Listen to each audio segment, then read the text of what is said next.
Hello बच्चों, कैसे हैं आप। Welcome to all to my channel A to Z physics tutorial. बच्चों मैं आपका बहुत बहुत स्वागत करता हूँ अपने यूट्यूब चैनल पर। लास्ट टाइम जैसे हम लोगों ने कुछ वीडियोस देखे थे, इस पे पोलैरिटी ऑफ चार्जेस पे मैंने तुमको पढ़ाया था। इसमें हम लोगों ने ये सीखा था कि पॉजिटिव चार्जेस और नेगेटिव चार्जेस और कॉन्सेप्ट कहाँ से अराइज हुआ और ये बेसिकली पॉजिटिव नेगेटिव चार्जेस कहाँ से आते हैं। आज हम लोग थोड़ा और आगे चलते हैं और बेसिक प्रॉपर्टीज ऑफ चार्जेस में हम लोग चलते हैं। तो आज का हमारा बेसिक एम होगा the basic property of charges. उसमें तीन तरह की प्रॉपर्टीज हम लोग देखेंगे, additive nature of the property, conservation of charge and quantization of charge. बच्चों ये तीनों प्रॉपर्टीज बहुत इंपॉर्टेंट है, लेकिन सबसे आसान वाली पहले हम लोग देख लेते हैं। सबसे पहला एडिटिव नेचर ऑफ चार्ज। अब एडिटिव नेचर है पहली property, additive nature of charge. ये किसकी तरफ इशारा करता है? ये इसकी तरफ इशारा करता है कि चार्ज एक scalar quantity. It implies charge is scalar. अब यही हम लोग को समझना है यहाँ पर। जैसे मान लीजिए ये कोई बॉडी है जिसपे +2 कूलम का चार्ज है और आपने उस पर किसी बॉडी के थ्रू या किसी मेथड के थ्रू आपने उस पर 3 कूलम का चार्ज और ला दिया।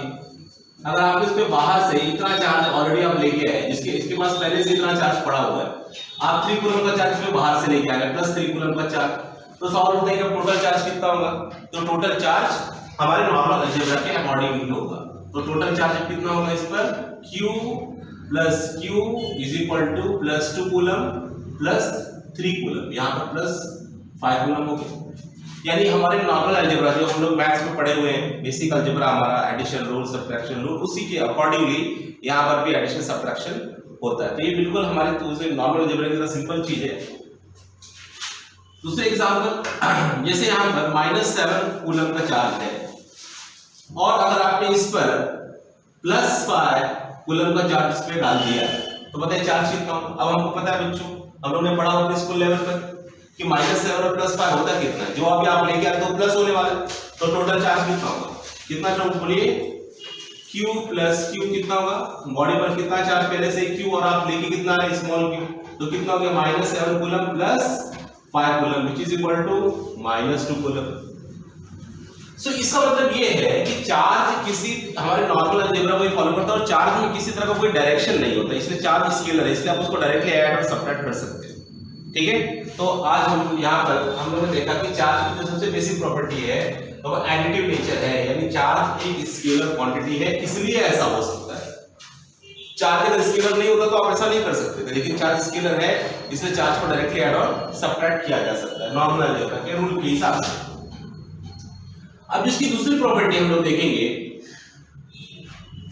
वो है, या फिर इसी में हम लोग थोड़ा सा और देख लेते हैं।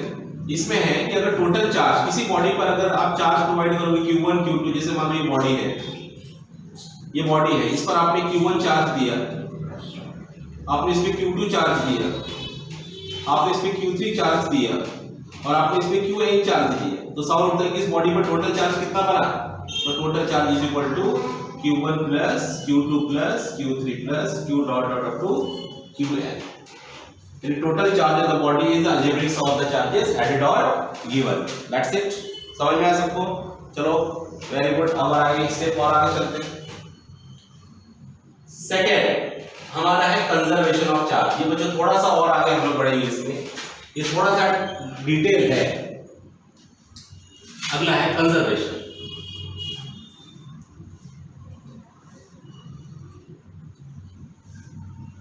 कंजर्वेशन का मतलब है समथिंग इज कंजर्व्ड, मतलब कुछ चीज है जो टोटल, कुछ टोटल में कुछ है जो समय के हिसाब से नहीं बदलता है। Something is not changing with respect to time and that we call as a conserve. जैसे अपने बच्चों पढ़ा रहेगा law of conservation of linear momentum, तो total momentum of a body before and after remains same, that is total momentum में time के हिसाब से कोई चेंज नहीं। As time changes total momentum में कोई चेंज नहीं होता, तो वहां से प्रोड्यूस होता law of conservation of linear momentum. उसी तरह से बॉडी whenever it rotates, जब बॉडी रोटेट हो रही है अबाउट एनी ओरिजिन, तो वहां पर हम लोग देखते हैं कि total angular momentum of the system also do not change with respect to time, वहां से conservation of angular momentum generate होता है। यहां पर कंजर्वेशन ऑफ चार्ज यहां पर कौन सी सिमेट्री है, यहां पर ऐसा क्या है जो चेंज हुई, यहां पर टोटल चार्ज, इंडिविजुअल चार्ज की बात यहां पर नहीं हो रही है, टोटल चार्ज के बारे में हम लोग बात कर रहे हैं। यानी जैसे एग्जांपल के तौर पर मैंने कभी आपको बात की थी ग्लास रॉड प्लस वूल के बारे में आपसे बात करने किया था।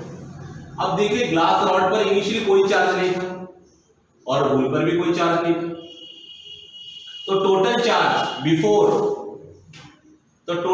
Before on glass plus wool is equal to 0। बच्चों किसी तरह का कोई चार्ज नहीं है, लेकिन जैसे आपने इस ग्लास रॉड को वूल पे रब किया तो क्या हुआ, कुछ चार्जेस का ट्रांसफर हुआ। वो कौन से चार्जेस थे, इलेक्ट्रॉन। हम क्या देखते हैं कि इस ग्लास रॉड से कुछ इलेक्ट्रॉन किस पर पहुंच जाते हैं, इस वूल पर पहुंच जाते हैं।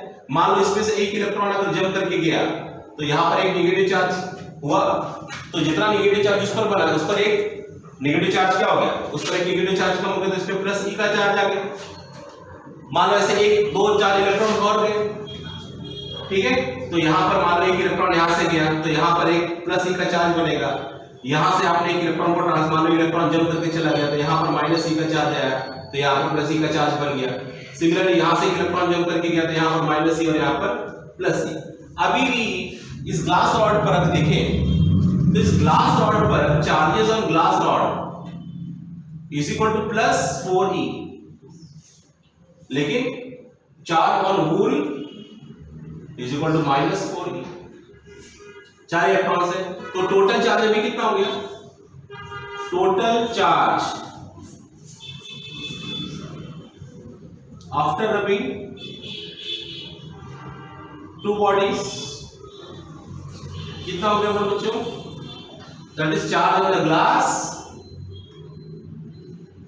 After rubbing plus charge on wool, ये कितना हो गया plus 4e minus 4e which is equal to 0। तो बच्चों हम लोग क्या देख रहे हैं, फाइनल वैल्यू में कोई अंतर नहीं पड़ रहा है, फाइनल वैल्यू वही है। बिफोर यानी आफ्टर में भी टोटल चार्ज 0 ही आ रहा है सिस्टम का, और सिस्टम का चार्ज पहले भी कितना था 0। तो ये हमारा है आइसोलेटेड सिस्टम, इसको हम कहेंगे ये हमारा आइसोलेटेड सिस्टम है, यानी ग्लास रॉड और वूल उसको हमने क्या बना दिया, एक सिस्टम बना दिया। इसको हमने कह दिया भाई ये आपका है आइसोलेटेड सिस्टम, और चार्ज इसके बीच में घूम मिल सकता है, यहां से वहां जा सकता है, लेकिन टोटल में ना कोई चार्ज इसके बाहर से जाएगा ना कोई चार्ज इसके बाहर आएगा, टोटल में कोई बदलाव नहीं होगा, टोटल चार्ज हमेशा सेम रहेगा। यानी ग्लास और वूल के बीच में आपसी चार्ज का ट्रांसफॉर्मेशन हो सकता है, यहां से वहां चार्ज जा सकते हैं, लेकिन दोनों का चार्ज का सम में कोई चेंज नहीं होगा। यानी ये हमारा क्या है यहाँ पर आइसोलेटेड सिस्टम, यहां पर हमारा आइसोलेटेड सिस्टम है। तो यहां से क्या लॉ बनता है, यहां से लॉ से देखकर समझ में आता है कि the total charge of an isolated system, the total charge of any isolated system is always remains constant with respect to time. Total charge time के हिसाब से कोई चेंज नहीं होगा, यही होगा कंजर्वेशन ऑफ चार्ज। इसको मैं फिर से डिफाइन करूंगा अभी थोड़ा टाइम में, एक दो एग्जांपल और देख लेते हैं। अब मैं इसको रब कर रहा हूं, अब इसके कुछ और इलस्ट्रेशंस लेते हैं। जैसे एग्जांपल, ये तो मैंने आपको एक एग्जांपल दिया, एक इलस्ट्रेशन दिया, जैसे ये वाला। सेकंड इलस्ट्रेशन इसका ये है, आप किसी भी एटम को देखिए, जैसे एटम में हीलियम एटम लेते हैं। अब हीलियम एटम के अंदर सेंटर में 2 प्रोटॉन्स होते हैं, 2 न्यूट्रॉन्स होते हैं, और सराउंडिंग में 2 इलेक्ट्रॉन्स होते हैं। इसके यहां पर एक इलेक्ट्रॉन होता है, इस तरह से यहां पर एक इलेक्ट्रॉन होता है। तो सेंटर पर +2e का चार्ज होता है और सराउंडिंग में इलेक्ट्रॉन्स का -2e का चार्ज होता है। तो टोटल चार्ज कितना बिफोर, तो टोटल चार्ज, ये हमारा सिस्टम बन गया, atom is isolated system. Atom हमारा क्या बन गया बच्चों, आइसोलेटेड सिस्टम बन गया। तो total charge of an atom कितना है 0, यानी total initial charge is equal to 0। अब इसमें से आपने मान लो 2 इलेक्ट्रॉन बाहर निकाल दिए, 2 इलेक्ट्रॉन इसमें से मैंने बाहर निकाला, कुछ हुआ, और इसमें से आयोनाइजेशन हुआ या कुछ हुआ तो इलेक्ट्रॉन्स इसमें से बाहर आ गए। अब इसमें से अगर इलेक्ट्रॉन्स बाहर आ गए तो 2 प्रोटॉन तो अभी अंदर ही बचे, नीड टू प्लस 2, और यहां पर 2 इलेक्ट्रॉन्स मैंने बाहर निकाल लिए, टेकन आउट ये। तो अभी भी न्यूक्लियस और ये इलेक्ट्रॉन ये तो हमारा सिस्टम का ही पार्ट है, लेकिन निकालने के बाद में भी अगर आप देखोगे तो आइसोलेटेड सिस्टम के अंदर ही क्या आता है, आपने बस इसमें से चार्ज निकाला है। तो ये अभी भी अगर देखा जाए तो निकालने के बाद में total charge electrons plus nucleus, तो यहाँ इलेक्ट्रॉन्स और nucleus is an isolated system, तो यहाँ इलेक्ट्रॉन्स और न्यूक्लियस का भी टोटल चार्ज लेंगे after taking charges out, after taking electrons out, the total charge of an isolated system, अब isolated system के अंतर्गत क्या क्या है, nucleus plus electron, it is equal to the total charge अभी भी 0 है, जैसे टोटल चार्ज यहाँ पर 0 था तो टोटल चार्ज यहाँ पर भी 0 है। तो यहाँ से एक चीज हमको समझ में आती है कि टोटल चार्ज में कोई बदलाव नहीं होगा, यानी चार्ज एक बॉडी से दूसरी बॉडी पर केवल ट्रांसफर किया जा सकता है, चार्ज को ना तो क्रिएट किया जा सकता है ना तो चार्ज को डिस्ट्रॉय किया जा सकता है। तो charge can neither be created nor be destroyed, but it can be transferred from one body to other body. So that forms our law of conservation of charge. Is it clear to everyone? Okay? इस तरह से बच्चों हम लोगों ने second properties में अपनी देखी, यहाँ पर टोटल चार्ज में कोई बदलाव नहीं होगा, ये हमारा बहुत फंडामेंटल रूल है और ये यूनिवर्सल रूल है। तो सवाल उठता ये है कि ये कहाँ से प्रोड्यूस हो रहा है, which symmetry of the universe causes this. तो मैं आपको आपके नॉलेज के लिए थोड़ा सा बता दूं, it is coming from the gauge symmetry. ये गेज की सिमेट्री होती है, हायर मैथमेटिक्स में गेज सिमेट्री होती है, वहां से इसको निकाला जाता है, क्वांटाइजेशन वहां से निकालते हैं हम, इस गेज सिमेट्री से निकालते हैं इस conservation of charge. Is it clear? आप इसको अगर इंटरेस्टेड हो तो आप हायर फिजिक्स में जाके थोड़ा देख सकते हैं, ठीक है, लेकिन ये 12th क्लास के सिलेबस में नहीं है तो हम लोग उस पर कोई डिस्कशन खास नहीं करेंगे।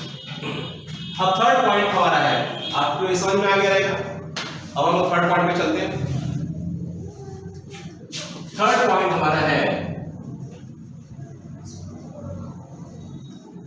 Quantization of charge. क्वांटाइजेशन का मतलब है बेसिक यूनिट।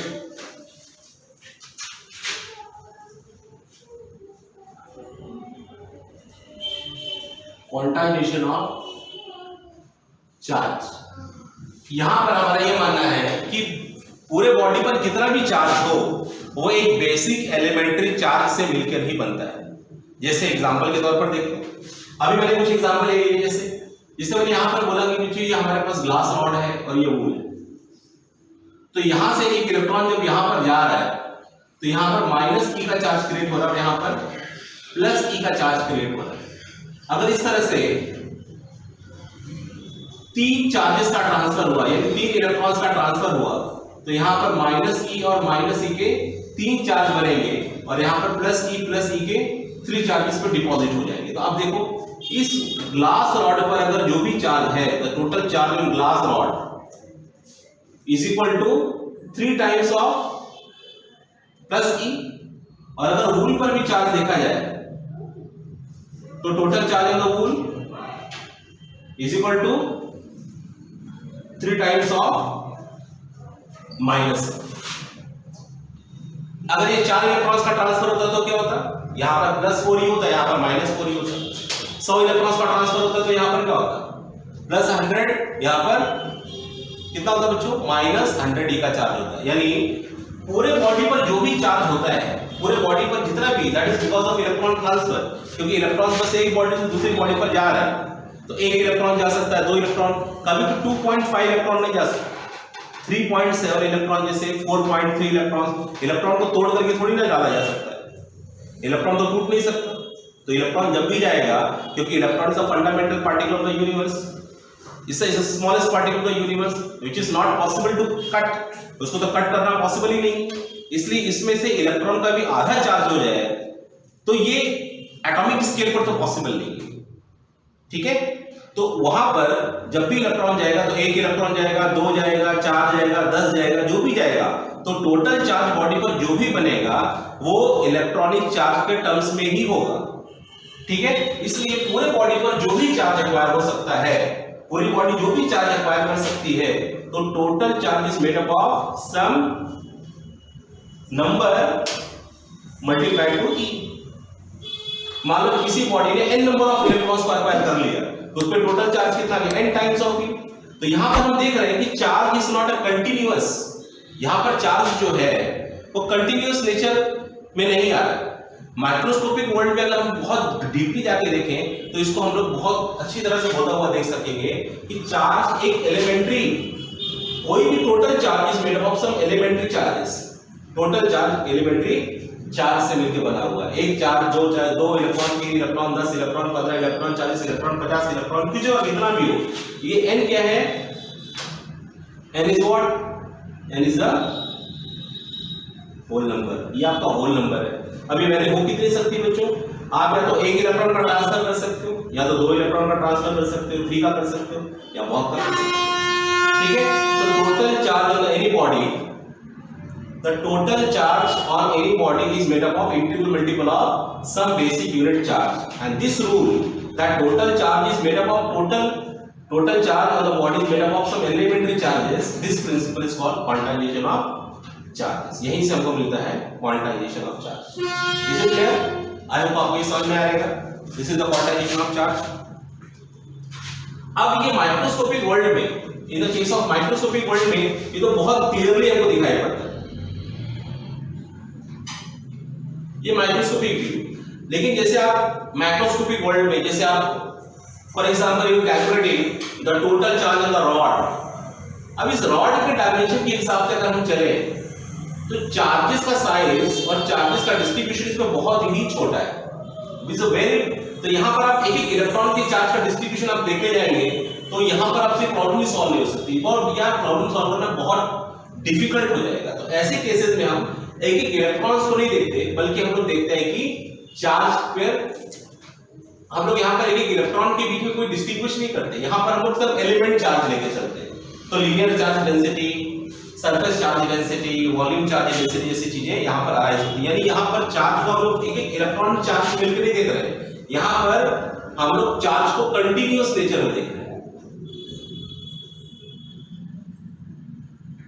Continuous nature. यहाँ चार्ज का नेचर कंटिन्यूअस है। जब भी आप फोर्स या फील्ड कैलकुलेट करोगे, आप कहोगे कि देखो सर चार्ज तो सरफेस पे डिस्ट्रीब्यूटेड है, अगर चार्ज आपका सरफेस डिस्ट्रीब्यूटेड है तो आप एक इलेक्ट्रॉन का हिसाब किताब इसमें नहीं रख सकोगे।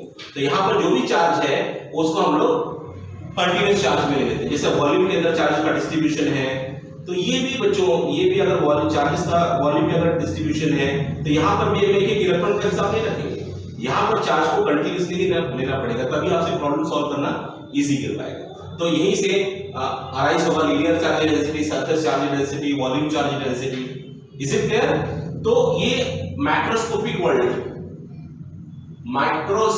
मैक्रोस्कोपिक जहां पर हम जिस दुनिया में जीते हैं उस हिसाब से चार्ज को कंटिन्यूअस देखना ही सीधे सीधे। लेकिन अगर एटॉमिक स्केल पर घुसे तो ये क्वांटाइजेशन हमको क्लियरली दिखाई पड़ता है। Is it clear?